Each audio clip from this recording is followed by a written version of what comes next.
The Rise of Skywalker is said to be a film that will introduce not only over 8 new characters in this story, but also a lot of connections and revelations in this film that'll make us view the past 8 Star Wars movies in a different light. This is Mike Zero. Make sure to subscribe if you're new to the channel for future Star Wars content. So the thing that a lot of people are really looking forward to seeing in this movie has all to do with the connections between the sequel trilogy characters, the legacy characters, and even the prequel trilogy based characters that are all going to be intertwined into this movie by director J.J. Abrams, which really is going to be a very hard task for himself and Chris Terrio and George Lucas to pull off, but I still do have a lot of hope in this movie no matter what. Now, these past couple of weeks or so, we've been learning a whole lot more about this film, and when it all comes down to one of the concept art descriptions, this is where things begin to get very exciting for Episode 9. Now, specifically, a description of both Rey and Kylo Ren in a confrontation on a large landing pad that is said to be attached to the First Order headquarters, where it's described that both Rey and Kylo are exchanging their philosophies of both the light side and the dark side of the Force. It's described that Rey eventually gives a lecture to Kylo Ren about his grandfather, Darth Vader, after learning new truths about him through Luke's Force Ghost and what Rey has learned and discovered in between the events of The Last Jedi and Episode 9. The next describes a moment in which Rey is said to reach into a bag of hers and takes out a cube-like object that glows in a blue hue and a red hue that is described to be one of the keys to the Beyond, which holds the origins of the dark side that Kylo has been after. It's said to have once belonged to Darth Vader, and that Rey discovered this within one of Darth Vader's vaults in the Outer Rim, sometime after the events of The Last Jedi, during one of her missions with R2-D2. It's said that as Rey holds it, the blue hue pulses in a slow pattern, whereas the red hue flashes rapidly on the other side.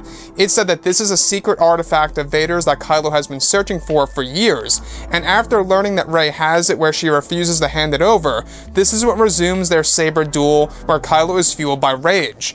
So let's go over a couple of parts about this. Now, we're not quite sure exactly what this device is called per se, but it is one of the keys to the Beyond, which holds the true origins of the dark side of the Force, and exactly how the spirit of Sidious / the Dark Acolyte is going to come into fruition here for Episode 9. So the thing that impresses me the most is how there are actual missions that Rey went on with R2-D2 in between the events of The Last Jedi and Episode 9, giving us a direct parallel of what Luke did in between the events of Episode 6 and Episode 7. In case you guys did not know, and this is canon, is that R2-D2 has thousands of missions logged into his own database, where Luke Skywalker and R2 went on thousands of different missions, not just with themselves, but also with Lor San Tekka. So that in itself is a great way to really pitch a new Star Wars TV series on Disney+, just throwing that out there. But moving on from this, and I digress, what's really intriguing about this is that this device is said to have been discovered by Rey inside one of Darth Vader's vaults in between the events of The Last Jedi and Episode 9. So keep in mind, in case you guys are not informed, is that there is a time jump from Episode 8 to Episode 9. It's roughly 1 whole year, giving us a direct callback to the time jump in between Empire and Return of the Jedi, which was 1 year exactly. So JJ is pulling off the same exact time jump with this movie, of course, in the sequel trilogy. So this device is said to have a rapid flashing green, or should I say red hue on one side, whereas the other side is a slow pulsing blue hue that is actually pulsing in a slow manner as Rey holds this device in front of Kylo Ren.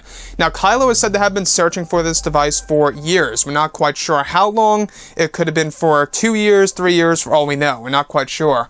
But nonetheless, Kylo has been searching for his grandfather's artifact for who knows how long, but it's a very important piece in the storyline that Kylo is after. After all, we do know that Kylo Ren really is going to be fueled by the artifacts that he owns and that he contains and that he's searching for in this movie, especially during his travels to the Dark Spire in Episode 9. So what I like about this is that this is what fuels Kylo Ren's rage and resumes their lightsaber duel, because he's trying to get this artifact from Rey after Rey reveals that she is the one who owns this and that it's hers. She's not giving it away to Kylo Ren. So to me, it almost sounds similar to when Finn was holding the iconic Skywalker saber, and Kylo said, "That lightsaber, it belongs to me," and then Finn says, "Come and get it." It's almost like they're pulling that same exact situation in Episode 9, where Rey has a device that Kylo is familiar with and wants, where Rey just basically is going to say, you know, "Come and get it," and that's when their lightsaber resumes. So, to me, I'm really loving the little callbacks to Darth Vader. I'm loving the new connections, the new lore surrounding that character that is so iconic, not just within this franchise, but within pop culture itself.